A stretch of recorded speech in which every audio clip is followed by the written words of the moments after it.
All right, we are live. We're live, guys. We are live. Okay, so hello out there, all of you who are celebrating this weekend at home or in the car, on your phone, or wherever you may be, because you could be anywhere. Welcome.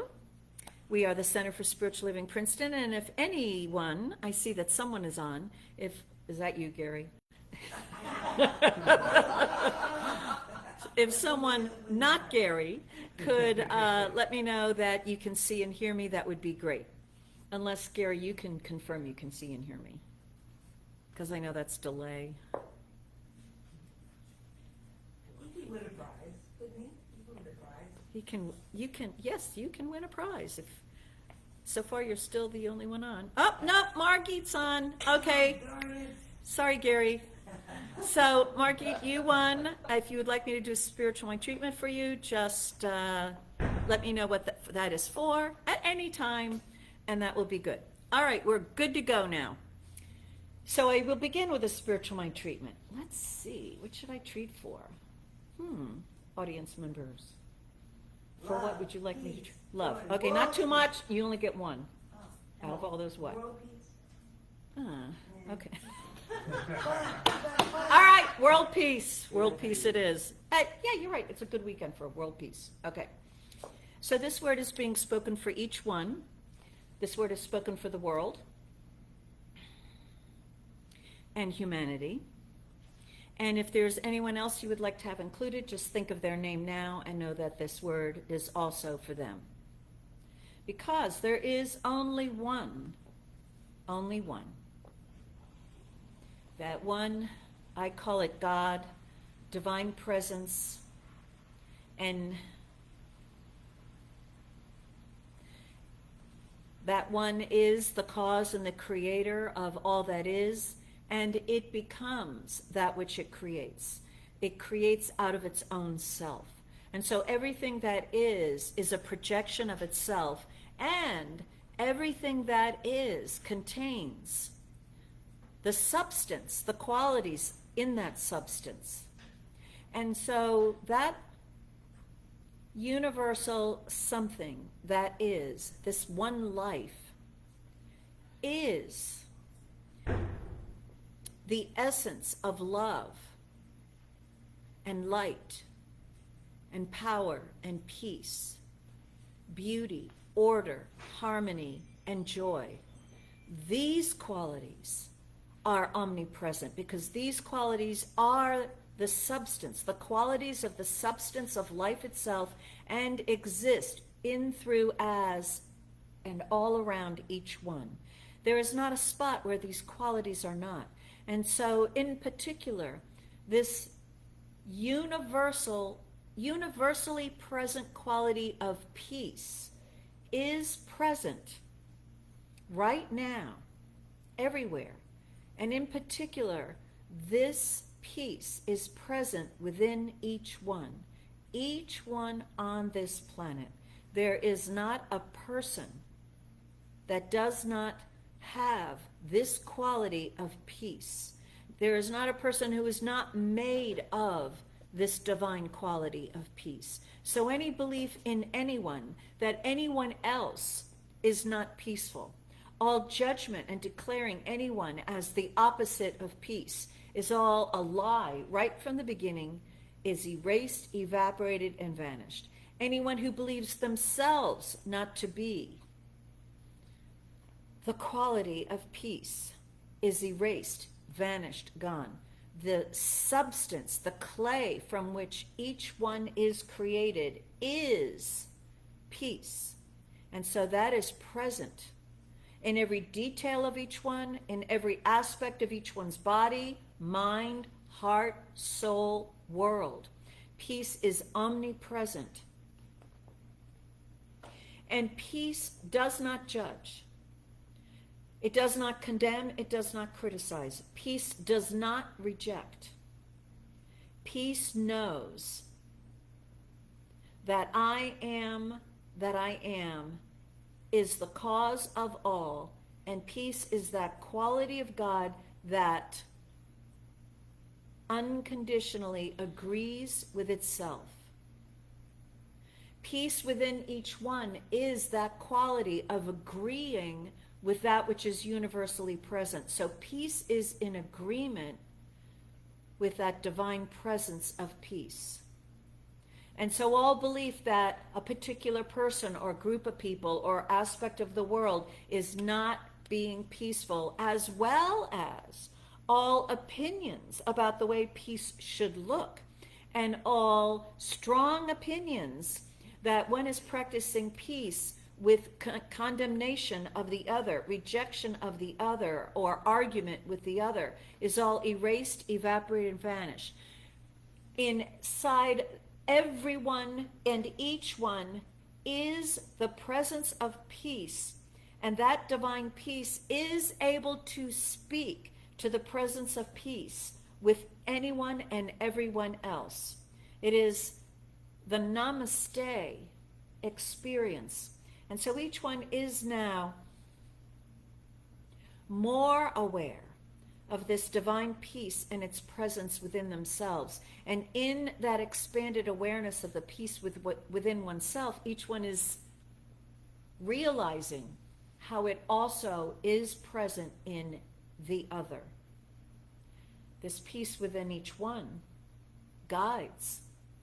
This peace within each one is felt in that still small voice, but it is that which guides each one to agree with goodness, the goodness of oneself, the love within oneself, the harmony, the peace, the joy, the beauty of oneself. So all the mental activity within anyone that argues with oneself, all inner turmoil, inner conflict, all making a decision to move forward in one's life, and all of the arguments and the reasons to not do it, all of that is by this recognition of peace. It is erased, evaporated, and vanished. Each one is experiencing the peace within by discovering that there is a harmony within one's mind and one's thinking, and that all within one's own self, peace is achievable, and that any belief that someone else has to behave a different way or stop doing this or must do that in order for one's own self to achieve peace is erased, vanished, and gone. In the realization that one with God, one with any attribute of God, is a complete majority in aligning and harmonizing, accepting and cooperating, as well as participating internally with the divine presence of peace within oneself. Each one is discovering the presence of peace in everyone and in the world, in every interaction, in every physical activity, in systems, programs, technology, equipment, machinery. In all is the presence of peace, and each one's acceptance and cooperation with that inner peace reveals to each one that universal harmony everywhere present. The divine intelligence has created everything in this universe with a ways and means to interact with everything else harmoniously, peacefully, so that everything that is created is always guided to be in a place of consciousness where it may thrive and prosper, along with the thriving and the prospering of everyone and everything else. And so this inner peace present within each one is guiding each one to recognize that place of harmonious interaction with everything in the world. And any belief or need for someone to get their own way is dissolved and dissipated. Each one is aligned with the divine way, the way of harmony, the way of the heavens, the way that each one is guided from within. It always is. That divine intuition, that still small voice, always guides one. And whoever it is guided in ways and means of peace. And so that which would create an unpeaceful experience, as well as any resistance, rejection, or rebellion to the way that one is guided, is all by this word erased, evaporated, and vanished. And in the acceptance of the presence of peace, and in the dropping of the human and personal argument with the guidance, each one discovers that he or she has stumbled onto the path, onto the way of peace. And it is easy, it is gentle, it is delightful, and it is filled with all the qualities of the divine. Health, wealth, loving relationship, and an avenue for expressing one's uniqueness that is successful and joyous and effortless and easy. Life is easy. Life is arranged, divinely designed so that each one may thrive in the uniqueness that he or she is. And in the acceptance of that inner guidance, each one is discovering the peace that is always present. And it is divine peace. It is the peace that cannot be understood. It is. Just like life cannot be understood, love cannot be understood, beauty cannot be understood, but it is. It is that divine reality present in, through, and as each one. And as each one here fully embraces, accepts, and ceases arguing with it, with that peace from within, each one is discovering that this world reflects that. And that somehow as each one accepts that peace within themselves, each one is seeing more of an expression of peace and harmony and love and right action in the world, in humanity. It begins right where each one is. It begins with this treatment right here, right now, for each one. And because each one is accepting the truth and that peace within them, world peace is unfolding now. I release this word to the law, grateful it is taken care of by the law, and no one else has to. And so I know that it is done, and so it is. And that's the way it is. So let's move forward. We have special guest musician, artist here this morning, Scott Allen, and he will sing for us. As we follow Reverend Heron's words into the depths of our being, it causes us, it allows us to open. And together let us all sing, I am opening, I am opening, my heart is ready to receive. I am opening, I am opening, my heart is ready to receive. And so let's take a moment now that we've got peace there. Connect with that inner peace. And open to its guidance, to its wisdom, to its demonstrations, to its blessings. And open to whatever is a desire in your heart, and know that it shall harmoniously and peacefully be revealed to you in some peaceful and harmonious way. And so it is. So it is.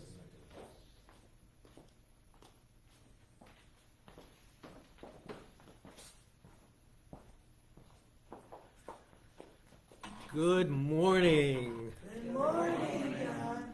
I'm Jon Heron. I'm a practitioner with this center. And welcome to CSL Princeton.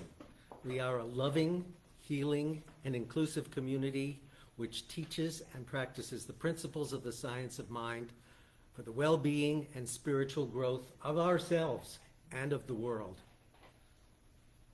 I loved what Reverend Karen just treated for us, the presence of peace and welcoming ourselves to peace. And the question always for me is, why do we come here on a Sunday morning? Or whatever, when you do your spiritual practice, why do we do that? And it's interesting, I came across this really wonderful quote in The Science of Mind, what we call the textbook by Ernest Holmes. And it has me thinking, the desire that brings us to do spiritual practice, to come here on a Sunday morning to listen to Reverend Karen's talk, to listen to Scott's music, that desire to me is the presence of truth of God in me. And I don't always express it very well, but I recognize that thing in me that keeps me going in that direction, that's the presence of God in me. That's the, if you don't like the word God, use whatever word you like. Doesn't matter. Anyway, I came across this section here where Ernest Holmes says, to daily meditate on the perfect life and to daily embody the great ideal is a royal road to freedom, to that peace which passeth understanding. I mean, isn't that why we do spiritual practice? Not for its own purpose, although it's a wonderful thing to do meditation and different spiritual practices, but to know, as Reverend Karen said, that the peace is present. And that, as I've heard another spiritual teacher say, one person sitting in one place thinking one absolutely true thought can change the world, right? Each one of us, when we welcome ourselves to our spiritual practice, we're changing the world, right? Our belief that the way to change the world is by action, and there's nothing wrong with action. We each we each respond to the world from what our consciousness is, right? When we do meditation, when we do spiritual practice, we deepen our perception of the world. Peace is present, and we're creating peace in the world. Those few of us who are here today and those who are listening on the line, make no mistake about it. We are interacting with the world on a really deep level by doing this. So he has this little statement here. Let us daily say to ourselves, perfect God within me, perfect life within me, which is God, come forth into expression through me as that which I am. Lead me ever into the paths of perfection and cause me to see only the good. By this practice, the soul will become illumined and will acquaint itself with God and be at peace. So it seems to me this question of why am I up here welcoming you? Do you need to be welcomed? Are you welcoming yourself? And why it's really important to do daily spiritual practice, even if you do it for 2 minutes. By doing and connecting with that place within yourself, you are changing yourself and you're changing the world around you too. So with that thought, I welcome you all, and some announcements that we have. Our practitioner Susan on the 2nd and 4th Tuesdays at 7 o'clock does meditation, and you will find announcements of it on our Facebook page, CSL Princeton. And we also have another special Sunday coming up in a few weeks. Reverend Rich is going to be leading that. I think it's June 25th. Again, you can look on our Facebook page or our website, and it'll be listed there.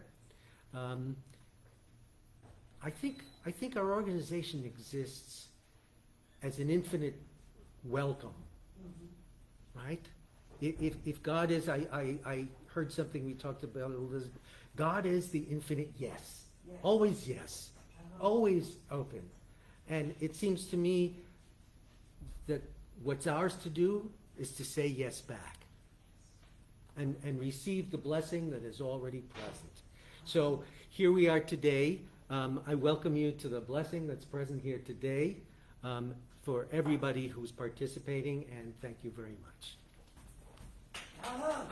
God bless. Thank you, John. Welcome to you, and yes, to all of you.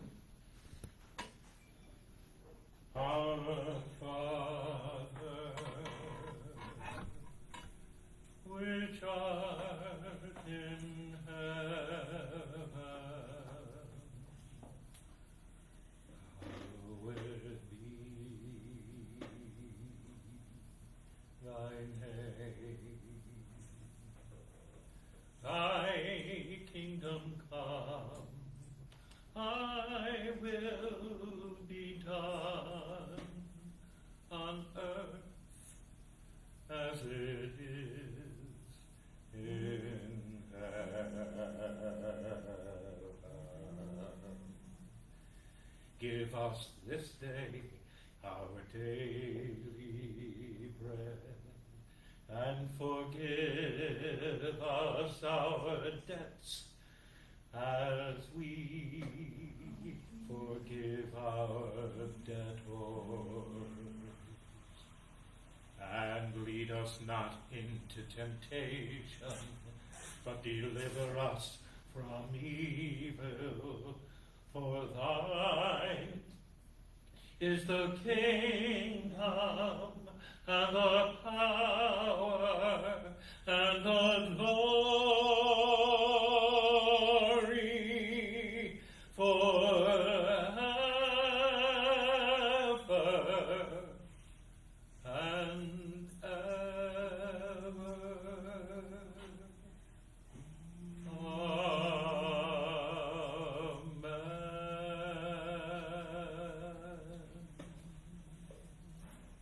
Bravo.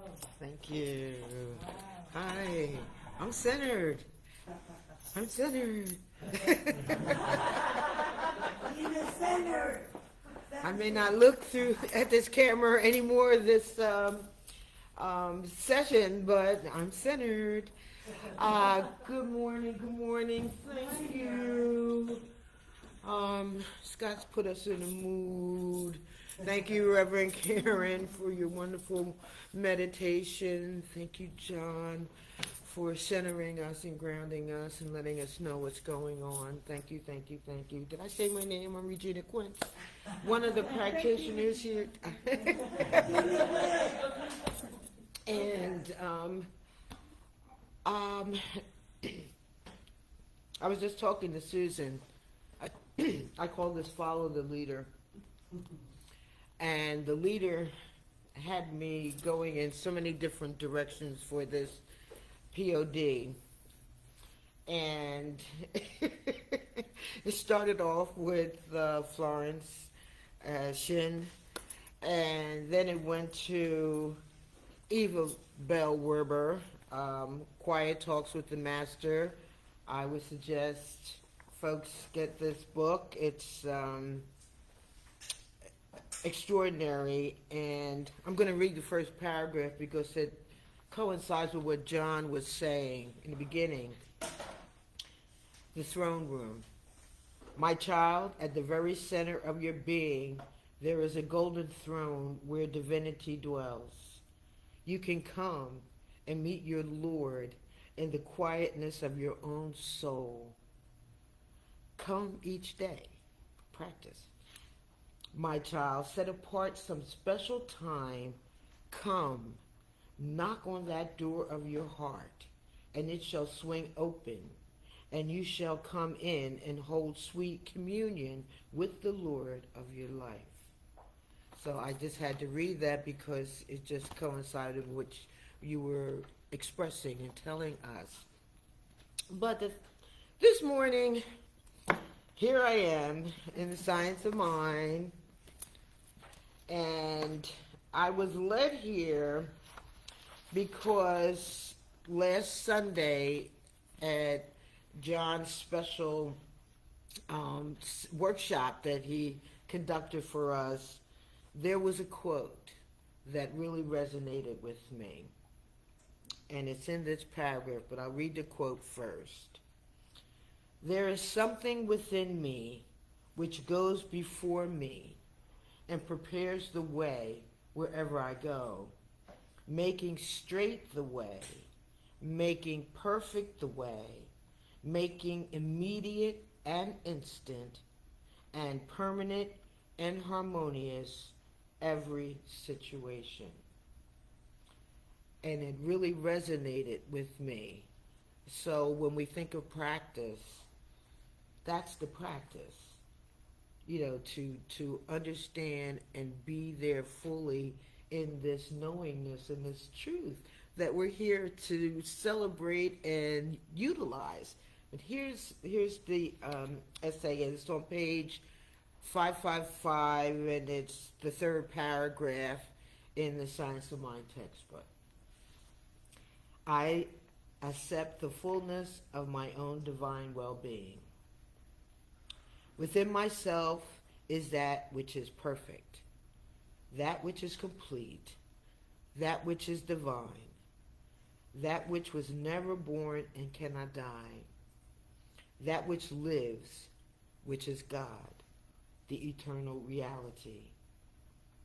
Within myself is peace, poise, power, wholeness, and happiness. All the power that there is, and all the presence that there is, and all the life that there is God, the living Spirit, Almighty, and this divine and living Spirit is within me. It is wholeness. It is never weary. It is never tired. It is life. It is complete peace. It is never afraid. It is never confused. It is always poised and peaceful. It is always in a state of perfect equilibrium. This is the truth about myself. There is no other self. Every image of fear is erased from my mind. Every sense of confusion leaves my thought. My mind now entertains and reflects the divine into everything which I do, say, and think, into my body, into my affairs. That divine within me is wholeness, and my mind reflects the wholeness into every organ, every function, every action, every reaction of my physical being, renewing it after the perfect pattern, the Christ within me.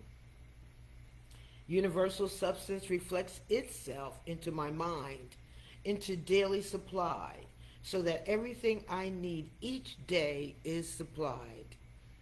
Before the need is the thing, and with the apparent need it is met.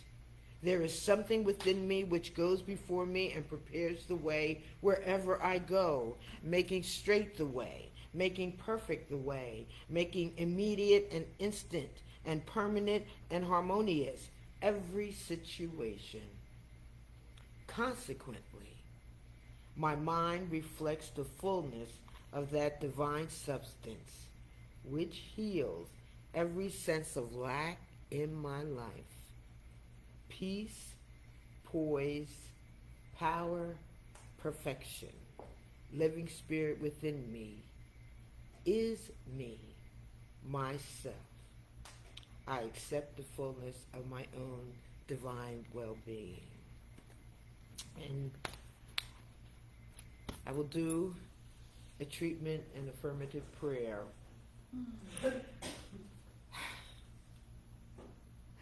Honoring those we memorialize this day. And I'm including Irene, since I felt her presence when I walked in the store today. She said, me too. So she is the warrior, our spirit, who has helped all of us. She is still a servant.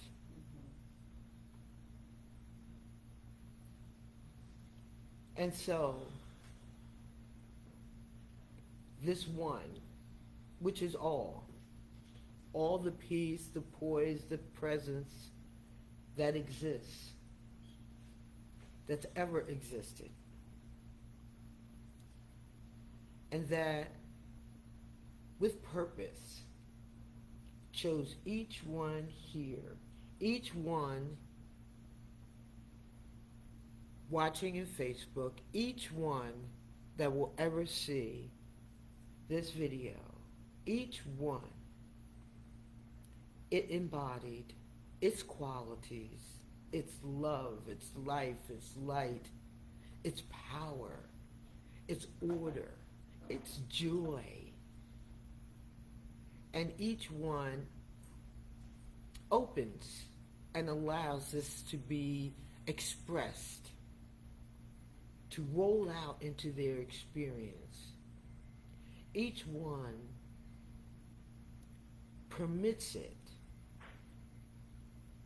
to be each one's fullness, each one's experience, each one's manifestation of each one's desire. Each one allows us to be here fully. And each one releases and lets go and consciously chooses good over not so good. Each one empowers each one to be the I am that each one is, in gratitude, in love, in excitement. This word is law. These things are done. And say with me, and so it is. Enjoy.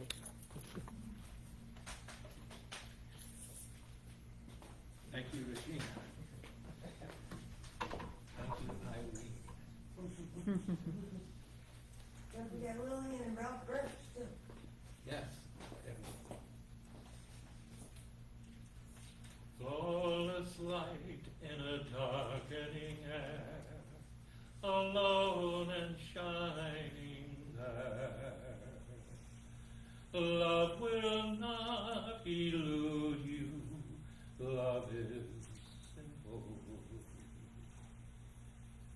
I worship this tenacity and the beautiful struggle we're in. Love will not elude us, love is simple. Be sure and know that all in love is ours, that love as a philosophy is simple. I am calm in oblivion, calm as I ever have been. Love will not elude me, love is simple. Be sure and know that all in love is ours,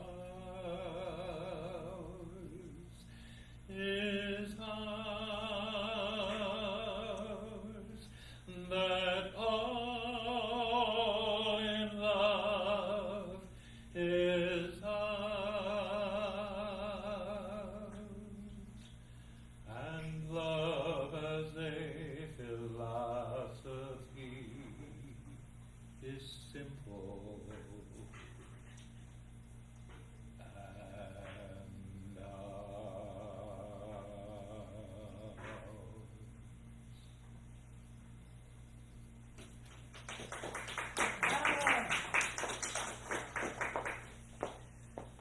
Beautiful.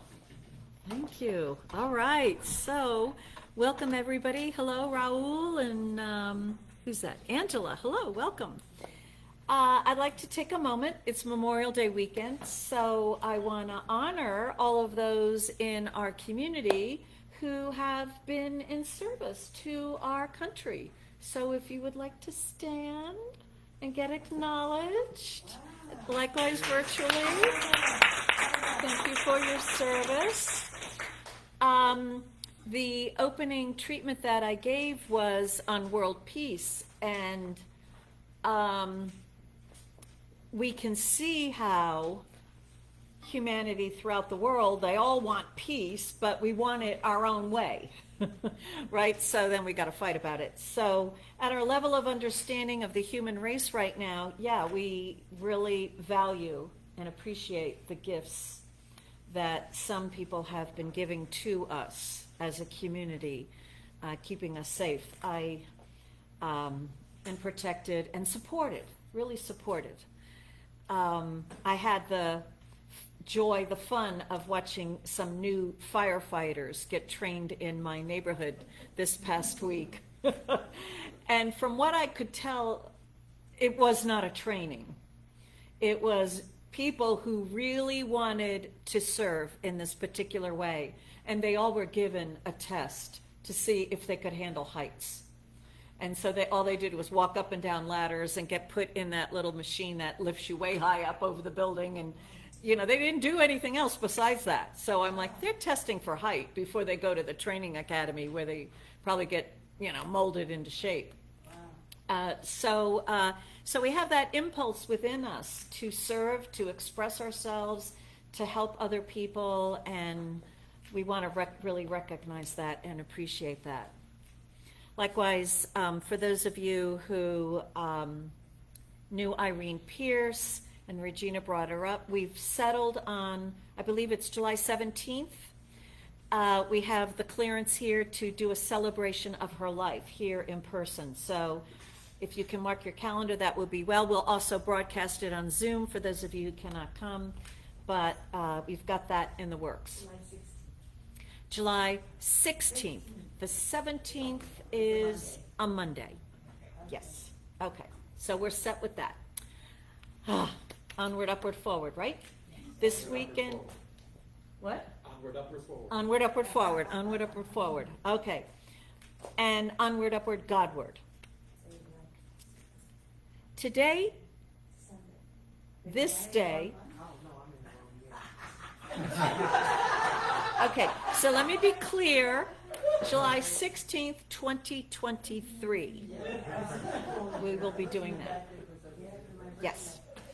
All right, so it happens that today is also Pentecost, which is 50 days after Passover. I believe that's, I can't trust my Google printout because a lot of what the Christian websites have to say about Pentecost and Judaism cannot be confirmed by someone who has been within that community. So, you know, there it is. But let's assume it is Pentecost. That I know that.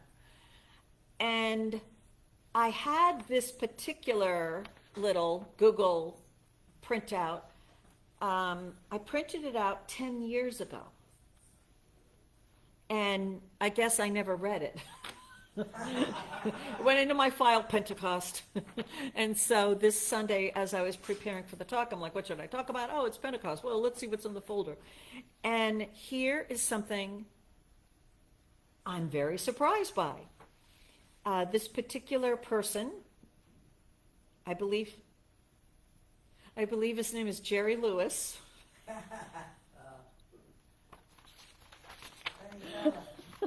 He writes articles. Yes, he writes articles for a place called Sermon Central.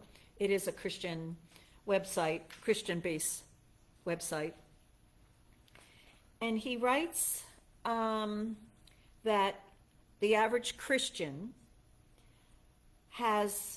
gets bogged down somewhere between Calvary and Pentecost. So we know Calvary was that place of the resurrection. And for those of us who are interested in the life of that particular person, Jesus, he was born, right, on Christmas Day, right, in Bethlehem. And he died on Resurrection Day.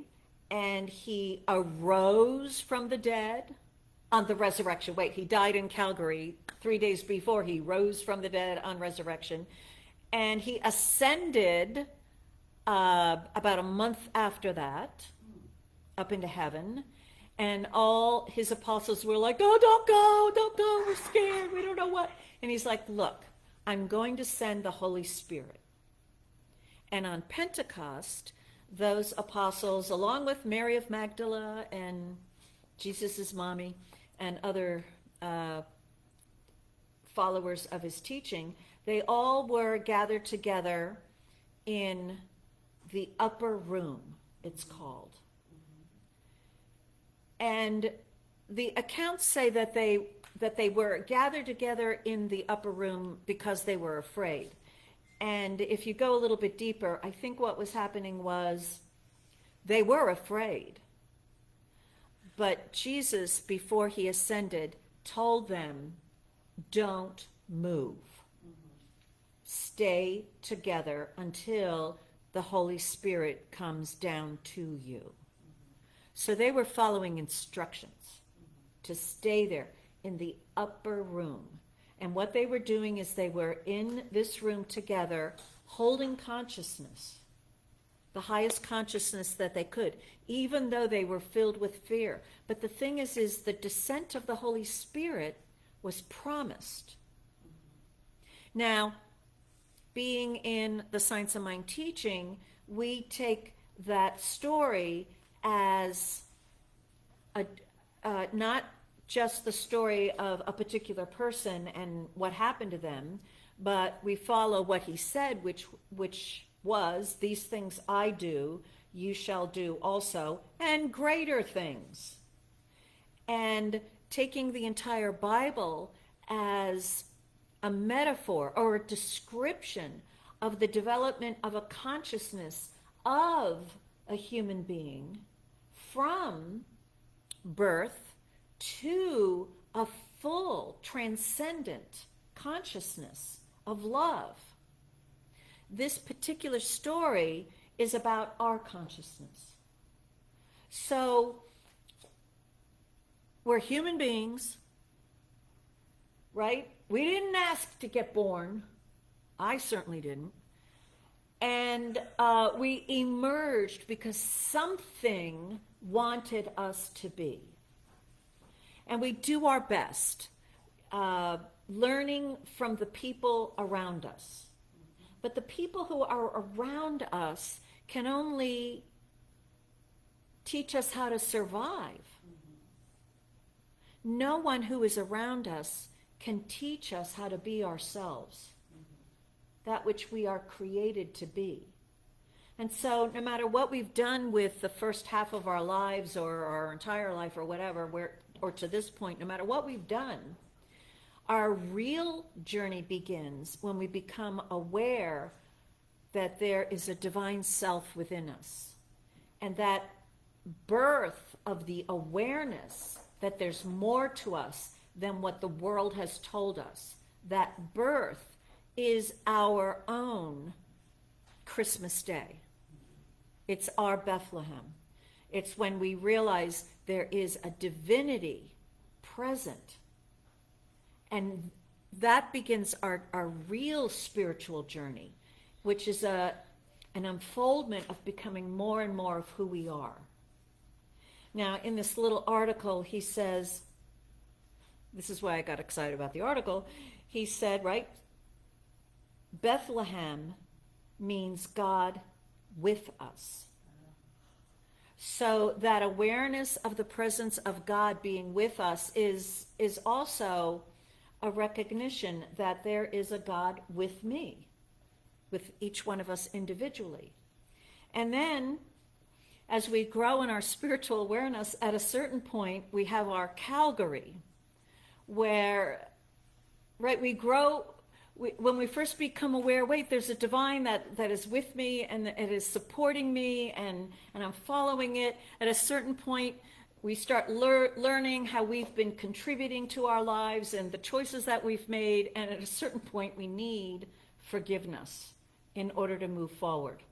It's a step of spiritual maturity to realize I was totally clueless and I did things. And I thought things. And Calgary is where we receive that pardon. And he says that Calgary means that God is for us. So we learn on Christmas Day in Bethlehem, that level of consciousness, God is with me. And then when we go deeper in spiritual practice and maturity and in evolution, we seek forgiveness. It is, as Marcia Sutton and Lloyd Strom have put forth in their work, it is where we stop exerting our own personal will, self-mastery, which we love in the science of mind, right? Self-mastery. But self-mastery still contains within it this sense that God is separate from us. And we in the science of mind are really good at using spiritual mind treatment, right? To direct the law of God to do good things for us. So we really like that, but there's still this unconscious separation. And so when we start practicing forgiveness, it is a state, an experience of surrendering. Our will, it's gotta be my way. And God's way is my way. There's a difference in saying that. God's way is my way, or my way is God's way. So when we're in self-mastery, what we're saying is, my way is God's way. So God, the law, you better do this for me, right? And we need that phase. But when we start that spiritual practice of forgiveness, we don't let go of our identity with the divine and all of its wonderful qualities and all that we have learned and mastered up to this point. But now we are surrendering the part of us that has been in error. And the biggest error that we human beings make is we think God is a giant us. Yeah, the best of us, but an expanded giant, the best of me. Okay, so my God would be the best of me. In other words, my God would be what I think a really good me would be if I were God. But this step of forgiveness drops that and starts saying, wait a minute. What is God? And instead of unconsciously trying to make God fit our image, or life should be the way I think life should be. Life and God are synonyms. It's the same thing, right? How many of us, I gotta be healed my way, or other people should be operating the way I think they should. Or, if there was a God, then this wouldn't be going on in the world. All that kind of thinking is that a description of that state of separation. And it's kind of, I'm not acknowledging that there is any God beyond what I can conceive of when we come forth from that level of being. Does that make sense? Can you do I need to go on about this some more? I'm seeing some faces like, what? That makes sense. So let's think about it. I've been treating for a particular demonstration for quite a while. And that demonstration is coming to me. loud and clear, but not in the way I think it should. So I keep treating. So that, because my demonstration is going to be the way that I think it should come to me, not the way that it is. Or, I mean, we can really do this with the science of mind, right? And that is what we say don't do, outlining. So people get being specific and outlining mixed up. Being specific says, I want this healing. I want a perfect organ, a perfectly function pancreas, whatever. Or I want my computer printer to work. That's specific. I had to do a treatment this past week about that. Okay? But then how? How does it happen? I wanted that printer to work. And I was trying to work with the website, HP website, with the chat person who's not a person, who was getting me around and around and around. You know, I had these selections of problems I could be having with the computer, and none of them was what was going on with the computer. So, you know, the little AI and I were just going around and around and around and around and around. And then I finally told it, you are going to get the worst review of your life on Google. And it came back saying, and what is your problem? Here's your choices again. Went right back to the beginning of the loop. I was like, okay. I was furious. And I'm like, and I'm turning the printer off, and I'm turning the computer off, and I'm doing all these things. And I'm like, and, you know, I did go on Google, and I gave them the worst review that I could. This is just not working, whatever. It's totally my way, right? So I went home, calmed down, did a treatment, and I went back the next day. I said, okay, we need to set aside a day to get this fixed. And I was clearly guided, call their help support number, which I had. So I did. I called them. And a wonderful person came on, took over my computer, fixed the whole thing, and done. Not my way, but the way, for the highest and greatest good of all. The way that could be done the fastest and the easiest, given my level of understanding. Certainly, obviously, there's others who have a higher understanding of how to put that all together. But the demonstration is not denied me because I don't have that understanding. I can still have my good, but I have to cooperate with the way. So forgiveness is giving up your need for the way. Your demonstration has to happen. It's surrendering your beliefs about the way life should work and the way people should be and what God should be doing. And it also is giving up the way religious scientists, we sin the most against ourselves, is I should have a better consciousness, right? How many of us delay our good because we're working on our consciousness to bring us to a point where we don't have to accept the way God is offering to us. I don't like the way that God is guiding me to be healed. I have issues. So let me keep doing my spiritual work so I can grow my consciousness.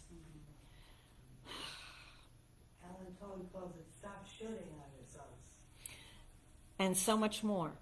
And what we want to go back to the Science of Mind textbook, which he says it. It's this odd sentence in the middle of everything. Do not try to go beyond your understanding.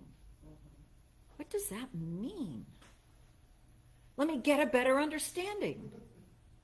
Right? We know that's possible. But what it means is our good is here, now, at our level of understanding. And we listen to its guidance at our level of understanding because we are meant to have our healing now. Not delayed until you get a better understanding, right? But that's an error that I like to make, right? Anybody else like that error? I don't like the way you're guiding me, God. That's taking me, into a place where I don't want to go. I decided I will never go there again. But so the forgiveness is an act of surrendering our opinions and well thought out, perhaps, convictions of the way life, God, should be, the way our healing should be, the way our consciousness should be, giving it all up, and then doing our best spiritual mind treatment for me. Let it be done. Let me be guided. Accept the guidance you're given. That's an experience of forgiveness. And that is, this God, right, is for us. When we start practicing forgiveness, that separation from God starts healing in us. And we realize that there is a way, and that way is in us, but we need to accept that part of ourselves, which we reject when we think, no, not that way, but this way. So we're divided within us.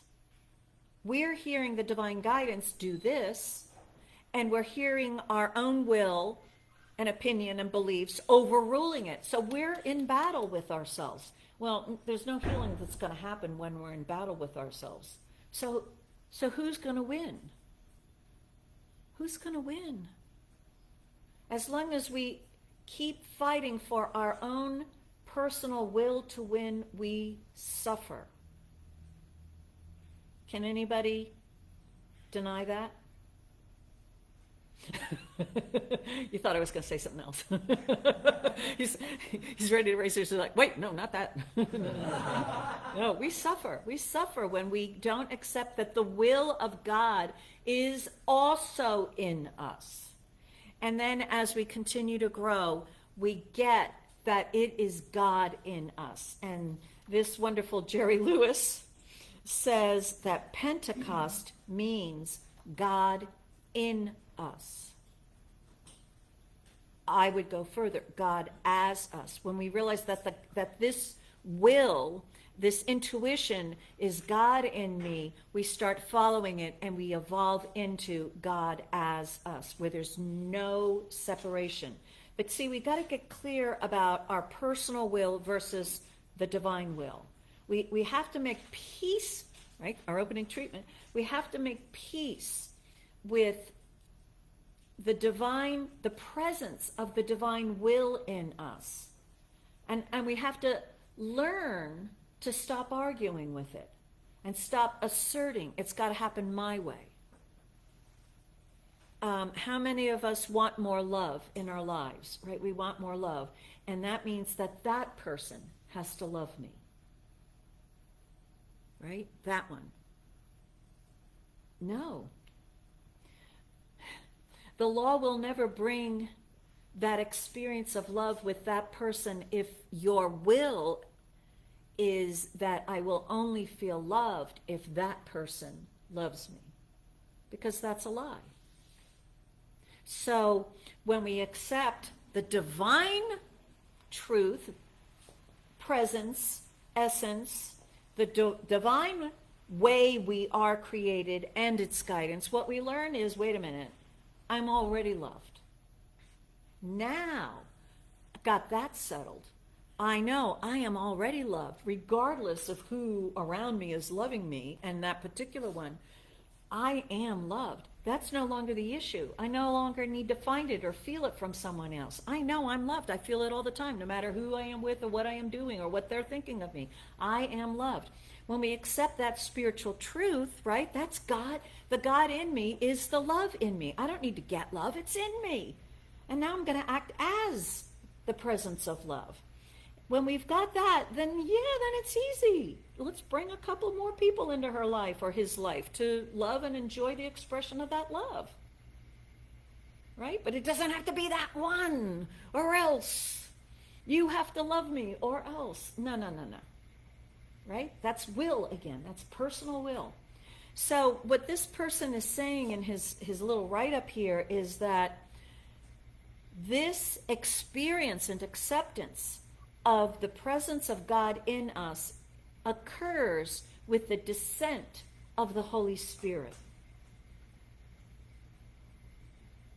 And that most people stop their spiritual journey because they don't realize that they need to wait for that there is something more, and that they need to wait for it to happen. We stop our spiritual journey, right, when we've got the law and we're living our lives and we've got things under control. We don't realize that there's something more, another whole level available to us. And when the Holy Spirit descends, he says, and experiencers within the Bible have reported, you know it. You feel it. It is a power. You feel the power descend. You are empowered with the power of God. And things are in right perspective. It's wisdom and it's power. And then they lost their fear. It was gone.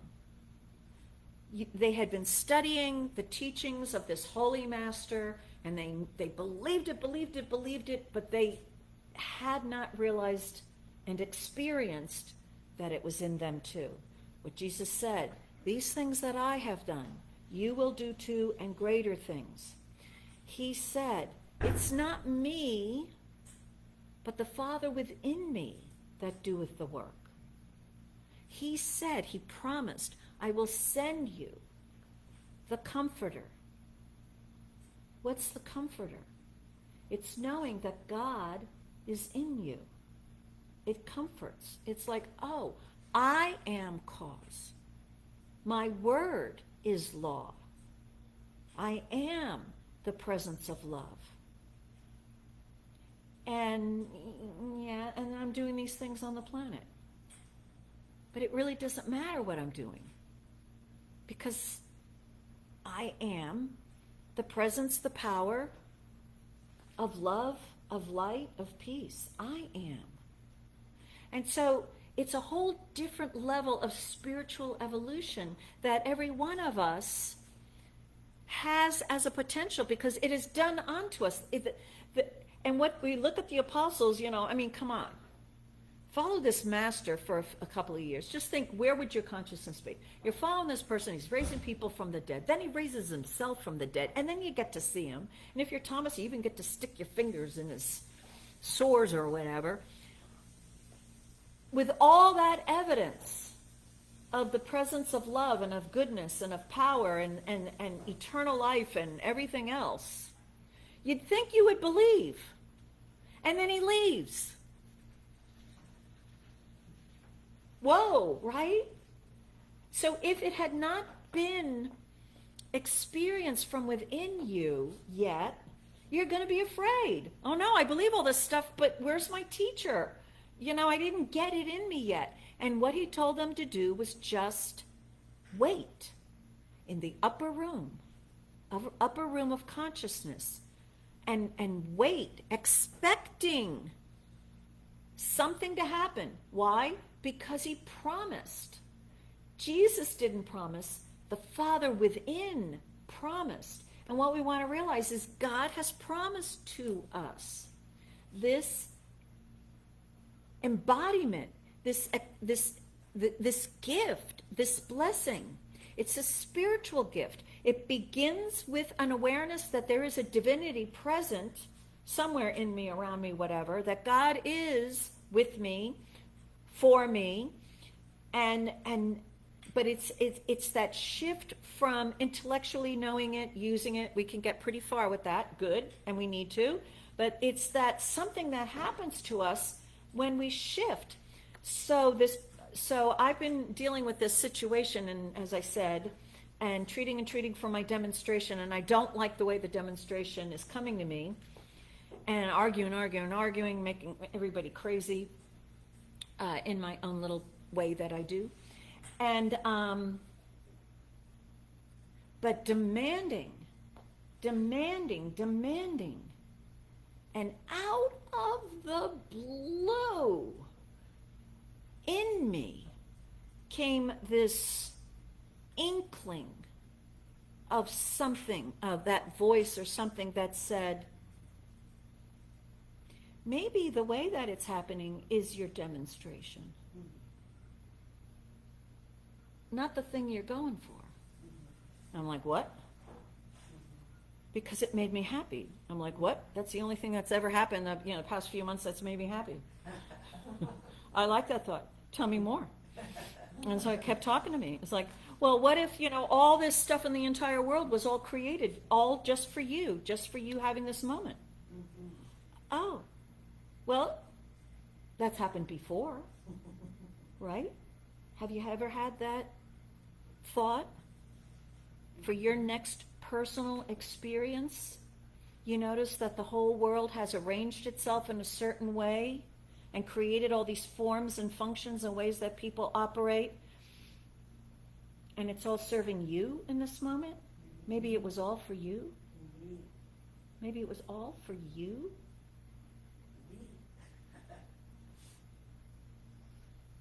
I heard someone voice the thought, well, we don't want to think, it's all about me. Because that, seems right egotistical. But what if you're the only one on the entire planet who's clueless and everyone else is evolved? Think about that. And it is. And if the world can arrange itself in such a way so that you get a clue, then there will be world peace. And so everyone's rooting for you and on your side and having conversations when you leave going, geez, you would think after we sent the hailstorms, she would have figured it out by now. What more can we do? Well, let's give her some hives. What could be louder? What could be clearer? Get a clue. I mean, so maybe that's the way you're the center of all the attention. Right? So it's not because it's all about you and you're so great. It's because you're the dirty holdout, keeping all of civilization from advancing. Well, it's something to consider. But for you, I'm right. Maybe not for you affecting the whole rest of the world, but for you, you are the one. You are the one that at some point, again, it's in our spiritual evolution. At first, you gotta have an opening where you start to test whether there is a power greater than you are, whether there is a higher power, whether there is something more. That's why I love the word more than this. Something more. That's our birth, our awakening. And then we grow and evolve and learn how to direct the law to create great stuff for us. It works. Aren't we great? Self-mastery. Self-mastery is what we're learning. And then we're called to surrender. Any remaining errors that we've been able to avoid facing. And my personal will, the personal will is one of those errors because it's separated. I remember when I was early in this teaching, I didn't like saying, thy will be done. I mean, who likes saying that? It's like, no, maybe God's will isn't the way I want what I want here, right? Because we associate from early training, God's will is something bad for us. So it takes us quite a while to realize that God is for us. And we can trust it. And it's not going to let us down. And it's not going to make us suffer. It's not God's will that we be sick forever. It's not God's will that we be alone and lonely forever. It's not God's will that we be poor and impoverished.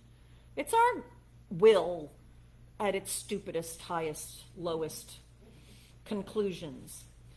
But when we begin trusting and learning, no, that divine will be good, then we begin practicing that. And we practice it by, right, surrendering our own strong convictions and conditions about the way our good comes. And again, for me and for you probably, I think, right, we need our will to be done because we're afraid of what the divine will, what its way is going to be, right? We're afraid, not trusting yet. So it's about trust. So Pentecost is the culmination of all that spiritual growth, and we're ready for an experience, a physical, internal experience of feeling God in us. It's an identity takeover. We have some actors in the room. Have you ever taken on a character and noticed at some point in your learning of the character, at some point you let the character take over the body and your thought and your movements? You're still there going, it's okay, it's okay, it's okay, it's okay. Go ahead, go ahead, go ahead. And so somehow that experience of union with the divine is like that. And I think it's recognizing that I'm the character and the divine is going, it's okay, it's okay, it's okay, it's okay, it's okay. And you are a character. And I am a character, and so are you. And so let's take that now into contemplation as we move forward. And I'm calling Regina up, right, Regina up for our next step. Thank you, Reverend Karen. Thank you for that wonderful, wonderful lesson. We have a lot to think about and absorb. And I'm here because we are renewing our offertory, our giving practice. We haven't done it in a while. COVID restricted some of, this idea, that word that I just said. So we're picking that back up. And for those of you that are in virtual land, and if anyone is out there in the chat room or chatting, you can type in CSL PRINCETON.org, and once you're at the website, you can hit the donation button and you can donate and contribute to this center. So why do we do that? We contribute to the center because we want to be here. We want this home. We want a spiritual home. We want what it delivers to us, and this is our way of giving back, the law of circulation. So now we're going to practice circulating. Now I'm going to read an affirmation. God is the source of all of money. God is my source. I receive all my money from this source. It is infinite. I now receive infinite money from this infinite source. It is God's pleasure to give me the kingdom, which includes money. I accept this kingdom of good, of money, in unexpected ways. God is a fountain that is never extinguished.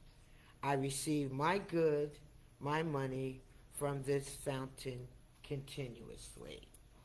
So with that, Scott, you can sing us through this process. Thank you for mentioning home. Oh, did I? Did I skip something? Okay, we'll see.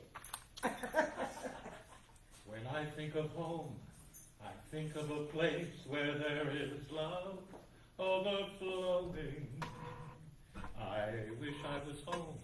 I wish I were back there with the things I've been knowing. Wind that makes the tall grass bend into leaning. Suddenly the raindrops that fall have a meaning, sprinkling the scene, making it clean. Maybe there's a chance for me to go back now that I have some direction. It sure would be nice to be back home where there's love and affection. And just maybe I can convince time to slow up. Give me enough time, oh, in my life to grow up. Time to be my friend. And let me start again. Suddenly my world's gone and changed its face, and still I know where I'm going. I have had my mind spun around in space and watched it growing. Oh, if you're listening, God, please don't make it hard to know if we should believe the things we see. Tell us we should try and stay, or should we run away? Or will it be better just to let things, let them be? But it's taught me love, oh yes, and it's real, so real. I know where I'm going. Inside my heart to find a world of love like yours, like mine, like home. Bravo. Thank you. Bravo. Woo. So, rewind. I'm going to rewind. I'm going to do this right. So, my opening was supposed to be The Law of Giving and Receiving by Ernest Holmes. Everywhere in nature moves in circles. What goes out must come back. Unless the seed is sown, it cannot bear fruit. There must be a planting time for every harvest. Those who give all receive all. Those who refuse to give limit the possibility of the greater good returning to them. Love, and you will be loved. Extend joy, and you will become more joyful. And now, what I'm supposed to say, now that I receive the gifts. The Law of Giving and Receiving by Deepak Chopra. I will make a commitment to keep wealth circulating in my life by giving and receiving life's most precious gifts. The gifts of caring, affection, appreciation, and love. Each time I meet someone, I will silently wish them happiness, joy, and laughter. Thank you.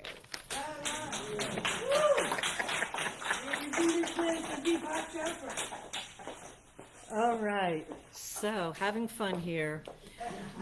All right, so let me do a closing treatment. This word is being spoken for each one. There is a loving presence that is all, and that loving presence is with each one, is here for each one, and is in each one. And each one is sensing, feeling, allowing him or herself to recognize and experience this loving presence within their own self, their own being. So much so that this loving presence is who and what each one is. This loving presence is the thinker in each one's thinking, the lover in each one's heart, the doer in each one's activities. It is this loving presence with all of its life, love, light, power, peace, beauty, harmony, and joy that is on every level of expression accepted by each one now. And each one is willing to drop the way that they think life, God, and this loving presence should be and what it should do, and experience the better way, which is the way of what it is. This is the truth. I'm grateful that this is the truth. I release this word to the law. Good. It's done, and so it is. All right, so we can enjoy this Memorial Day weekends remaining, and we have another song Okay. All right then. from Scott, my favorite. I believe for every drop of rain that falls, a flower grows. I believe that somewhere in the darkest night, a candle glows. I believe for everyone who goes astray, someone will come to show the way. I believe.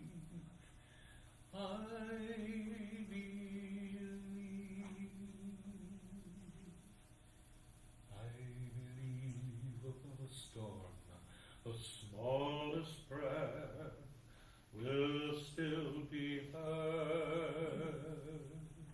I believe that someone in the great somewhere hears every word. Every time I hear a newborn baby cry, or touch a leaf, or see the sky, then I know why. I believe.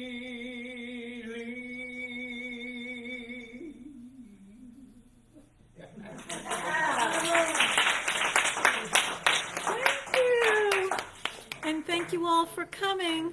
See you next week. Have a great rest of the weekend. Bye-bye.